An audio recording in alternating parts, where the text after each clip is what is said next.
An especially light 14th edition of the 151 Miglia-Trofeo Cetilar saw the course from Livorno to Punta Ala via the Giraglia rock shortened to 124 miles, while prior to the start crews focused on lightening their yachts. Heavy weather sails were offloaded, along with anything extraneous on board, with, in some cases, crew numbers also reduced.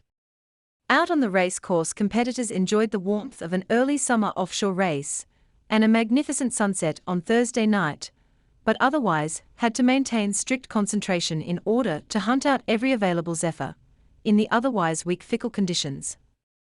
With numerous park-ups of varying degrees, and it was a mix of luck and skill to anticipate from which side of the course the wind would fill in, this year's 151 Miglia-Trofeo Cetilar, organized by Yacht Club Punta Ala, Yacht Club Livorno, Yacht Club Repubblica Marinara di Pisa, and the fourth event in the International Maxi Association's 7-event 2022-23 Mediterranean Maxi Offshore Championship.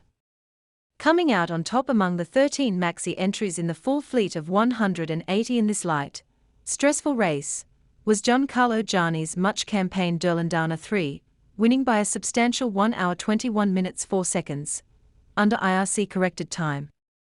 "It is a good boat with a good crew," explained Gianni of the victory of the 25-year-old Carol Marine 60 cruiser racer, which he has owned for the last 10 years. "It was light, but we made good choices at the right moments." While the conditions certainly benefited the smaller Maxes this year, Durlindana 3's result was no fluke. Last year they were third overall in the Maxi class. Navigator Massimo Capuano continued. "In a couple of places we stopped, but especially off Elba close to the gate, in fact all along the south coast of Elba. Durlindana 3, racing with the second lowest IRC rating in the Maxi fleet, had gained an advantage from the yachts ahead parking up, but, pointed out Capuano, they restarted before we started again. We made good choices in the second part of the last leg, from Elba to Punta Ala, and stayed on the southern side. Through the race they never saw more than 8 knots of wind, on both occasions, this being the sea breeze off the Tuscany coast, during Thursday's start, and then approaching the Punta Ala finish a day later. On the last leg we were stressed because we knew that we were competing minute by minute with our competitors, but finally we were successful," concluded Capuano. Aside from the fight between Blackjack and Arca SGR for line honors, another major dust-up in the Maxi race was between Miglia 65 Oscar 3 of Aldo Parasotto and Dario Castiglia's Baltic 65 Remax 1-2, both of a similar length and rating. At various stages both led, both following a similar track, exiting the Giraglia rock to the east and heading into the coast of Caprea, before continuing on to the gate off Fedavea, on the southwest side of Elba.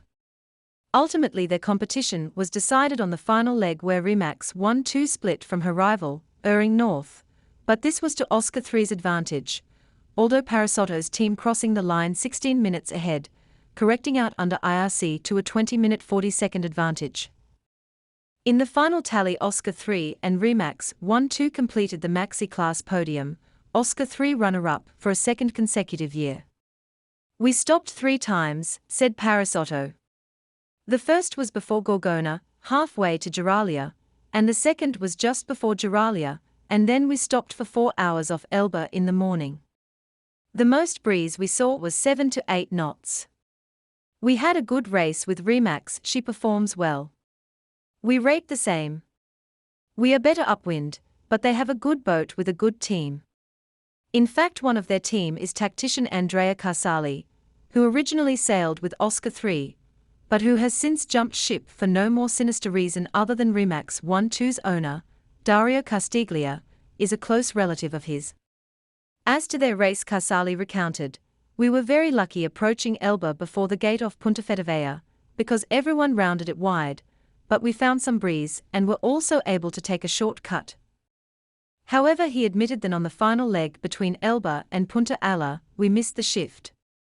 "It is always the same story behind Elba. When the breeze is starting in the channel, you don't know which side is best. But it was a fun race, because we were always in contact with Oscar 3. He confirmed that the slowest part of the race was negotiating the south side of Elba. The wind died there because we had to shave Elba in order to pass through the gate. That gave us no options, and we all had to do that in miserable conditions with the wind seeker and code O. So we stuck there. In fact, of the headsails, the gossamer thin wind seeker saw the maximum use. We used it more than the J1, but we broke it, and had to fix it twice. This afternoon, International Maxi Association Secretary General Andrew McIrvine was in Punta Ala to help present prizes. This included the IMA trophy for the winner of the Maxi class under IRC corrected time, Durlindana 3's Giancarlo Gianni. For the first time since 2016, the Gianfranco Alberina Trophy, the IMA's special prize for sportsmanship, was awarded to Oscar 3's Aldo Parasotto, the first IMA member to finish this year's race.